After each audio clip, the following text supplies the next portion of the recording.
half hour. This is your half hour call. Half hour call.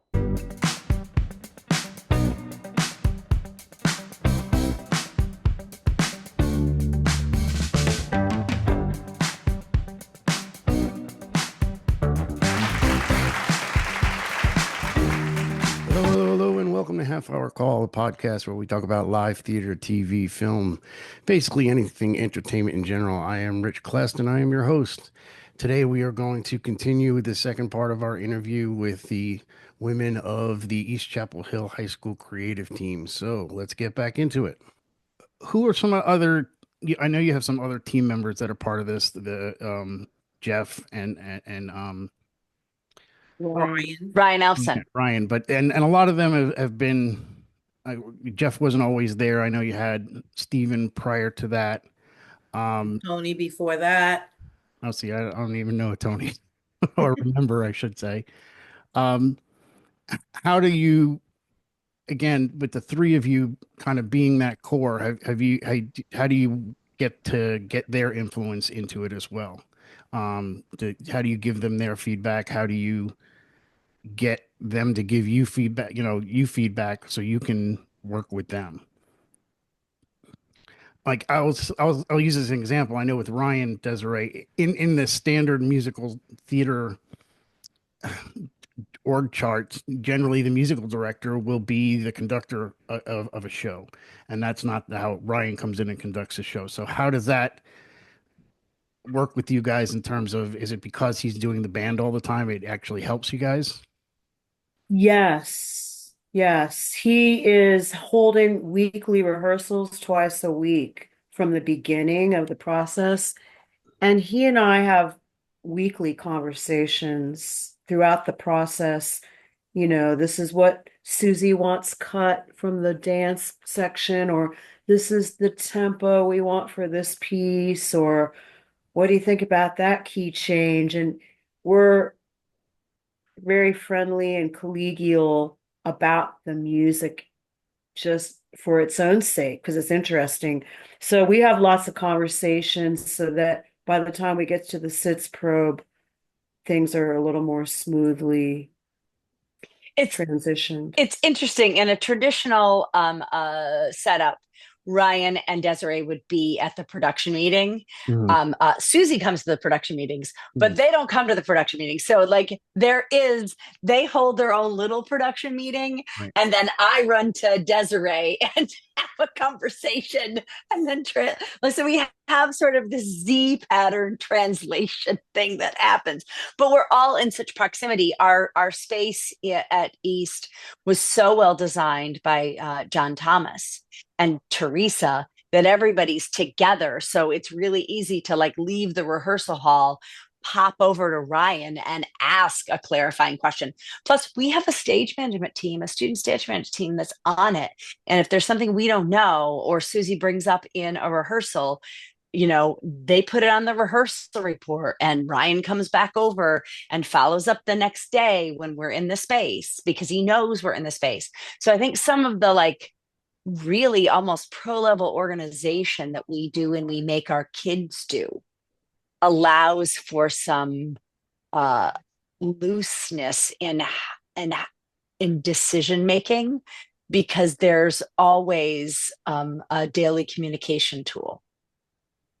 Yeah, and I'll say that's important to pass on to those students. I think in my career is I've had experienced programs that don't teach that.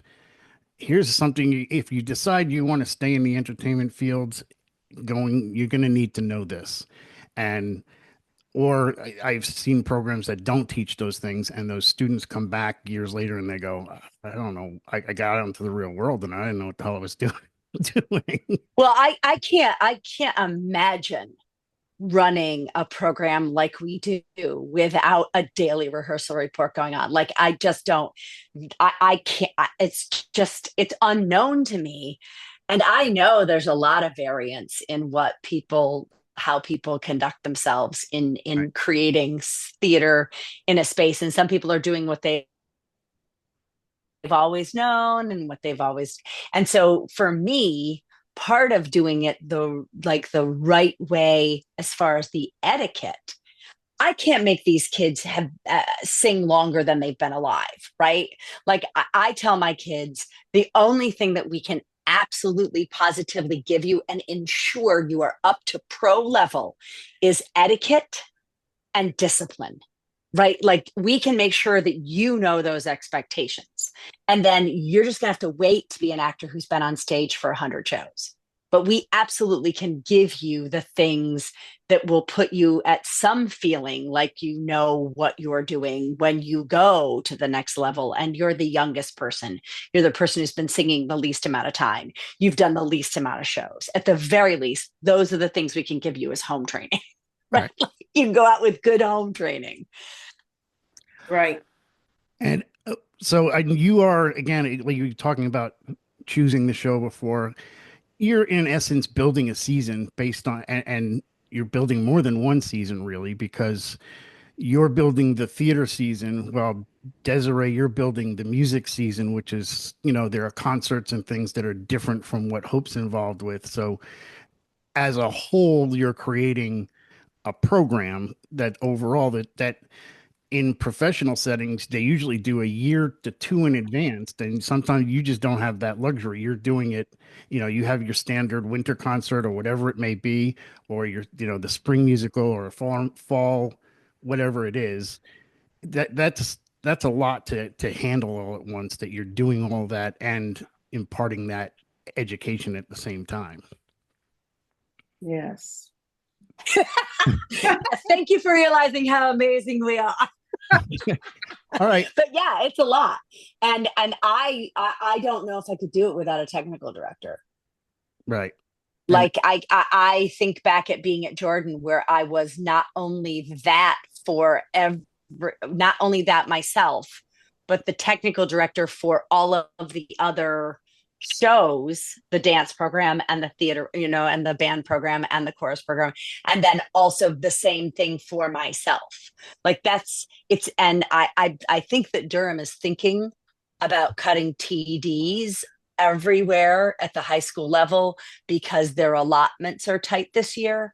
right. And I would never go back. I think it is unconscionable to do to a bunch of educators to ask them with as robust a programming that they have to support as educators with novice artists to do that without that fifth wheel. I think it's unconscionable. I Well, would I agree. think Yeah. Northern is getting a technical director because I went on a tour of that school and I asked, and Yeah. he said we just hired a TD. So at least for now, there is one. At least for now. Okay, so I mean, my next question, I want all three of you to answer at some point, but what was, and it doesn't have to be your least favorite. I want to know what your most challenging show was. Oh, That's the show I want to know about. It doesn't have to be, oh, I didn't like it. You could have liked it, but still you found it challenging. What was the most challenging show you did in 19 years? Wow, that's hard. It's a tie between Secret Garden.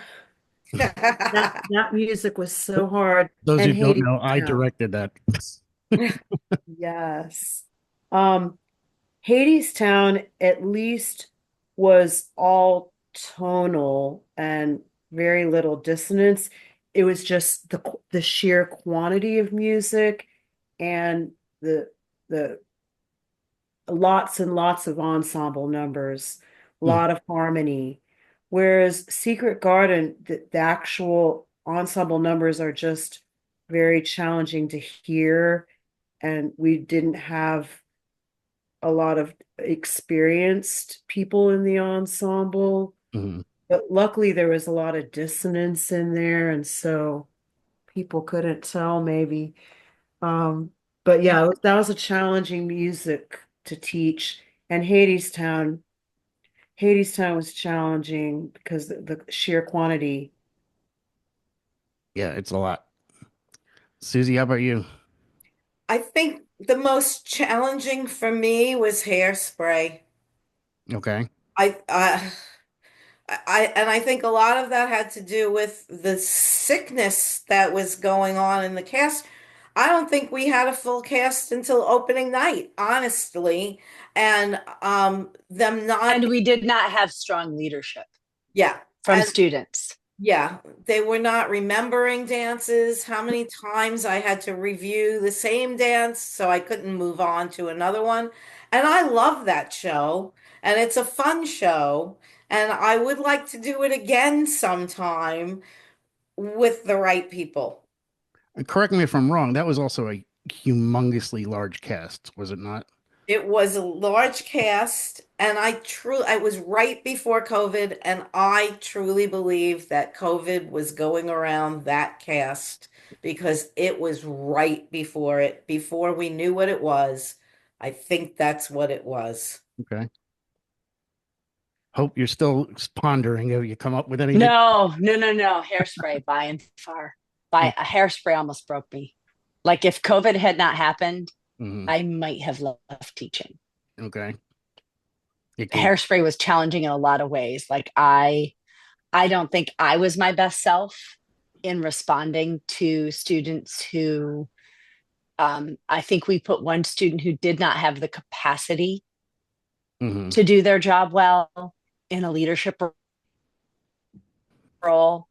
And um, I knew it and did it anyway and didn't remove the student Mhm. because I didn't want to hurt that student. And so the resentment I had for, I'm not comfortable with resenting children.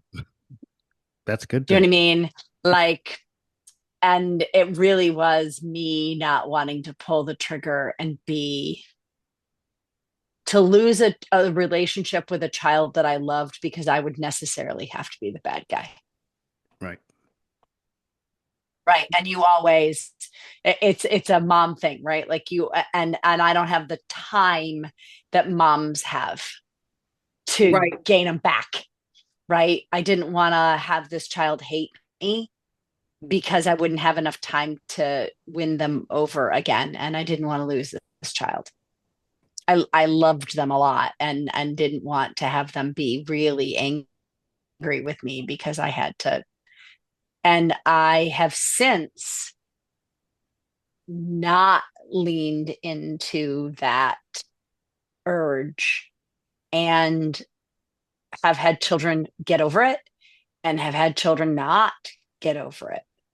Since we came back from COVID, I had to be like, you don't have the capacity. I know we all want you to have the capacity to do this, but you don't. And so you have to go. And that child has never forgiven me.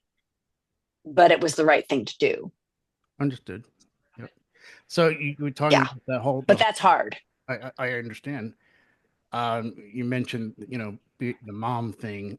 But I want to point out that all three of you have, over these 19 years, worked with your children in shows, in these shows. And I don't mean your kids like, oh, I love my kids at high school. I mean, you're the ones that you actually care for and feed every day. That's those ones. I would like to point out I fired my child before he was 2 years old. Well, okay, talk about some of the other things that what's a challenge or even a fun thing about working with your actual children in these shows. Oh, I'll go first Okay. because I worked with my kids in many ways. And one of the things that I always struggle with is, am I casting them because they're my kids and I love them, or am I casting them because they are the best for the role? Am I being too hard on them because they're my kids? Am I being too easy on them because they're my kids? And it goes back and forth all the time. And I guess now that they're adults, maybe I should ask them that question. But it was always something that I've struggled with throughout.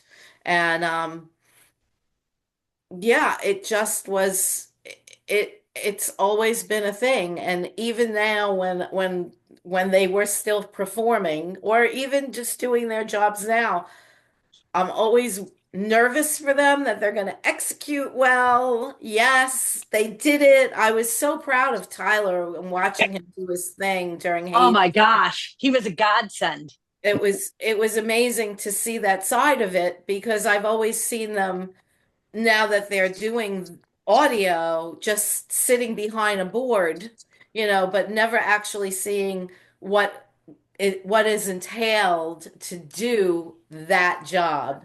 And that was kind of interesting. But I try to bite my tongue a lot, and I threw Colin out of dance class for a whole semester. Because he just That's mouthed off. hilarious. He just mouthed off to me, and I just was not having it. So, but that's the struggle, I think, for the most part. Mhm. You I've look like you want loved. to add. Go ahead. What? I said Desiree wants to add. Go ahead. Oh, I was just gonna say that I've loved doing the three shows that I've been able to do with Alex. Just the conversations that it generates outside of school when it's just the two of us, and the quantity of time that you have to spend on the shows away from your family is kind of alleviated when they're in the show. Um, I would just say I'm always nervous he's gonna mess up. Yeah. I feel you. Mhm. Well, the two of you have given me lots of guidance. This. Yeah. I think what Desiree said is why I advocated for, I mean, we've always had that policy. Um, uh, and it was certainly at a time when I was aware of my professional friends being like, there's a tax on actors with children, Hmm. right? And I was just like, there's no way. Desiree was the one who had the baby who was available to work with us first, right? Like in school. And I was like, if you're an employee of this school and you're working on a musical, if your child needs to be here, your child is here. I don't care what anybody says. That's going to be our policy. I'm not Yeah. spending 120 hours with other people's children and have the denied right to have my child, Right. Right. right? Like if they need to be in Music Man as the little parade kids, they're gonna like shush. That just for me was a non-starter, like non-negotiable, Right. right? That our kids get to be here if we're working with other kids. No, that Right. doesn't seem fair. And then when it's you that the thing, right? Sorry, For you me, broke up a little bit there. Say that I've lost again. my. They're dying, so I want to make sure that I don't lose you. Uh, uh, when it's your own kid, it gets a little more challenging. I would Yeah. not have cast Drake. Right. I was not going to do that, especially as competitive as this musical was. I was not going to do that.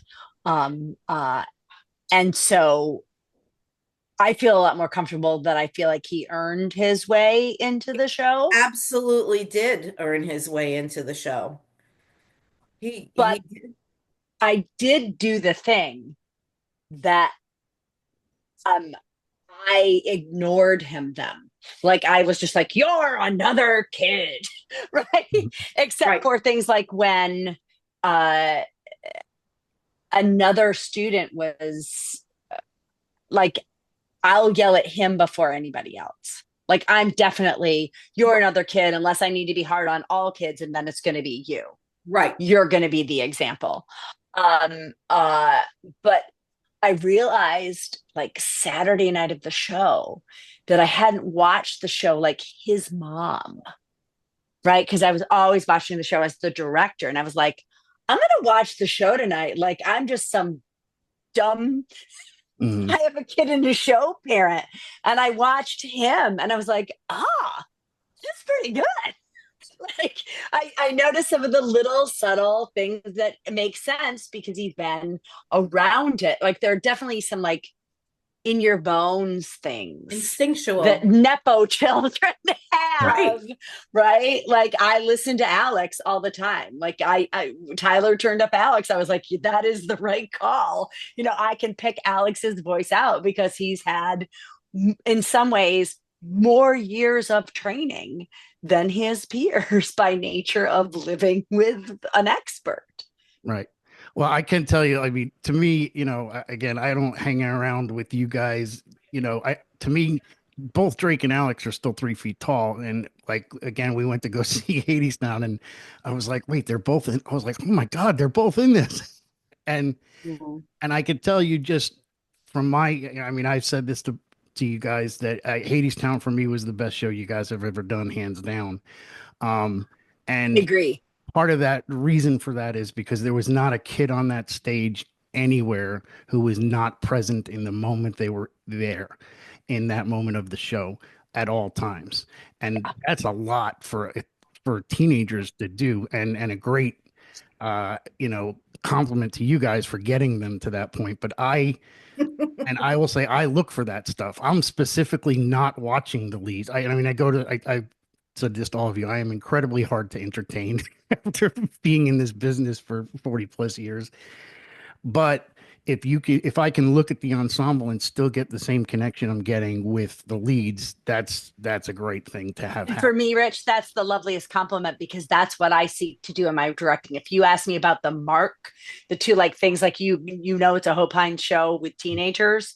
Every ensemble member has been encouraged and polished and pushed. Sometimes they don't always do it, but given the opportunity to have them be the star because you could watch them. Right. Like that's what I'm looking for too, is I don't have just like general wash ensemble with dead faces. Like that's not what I can live with.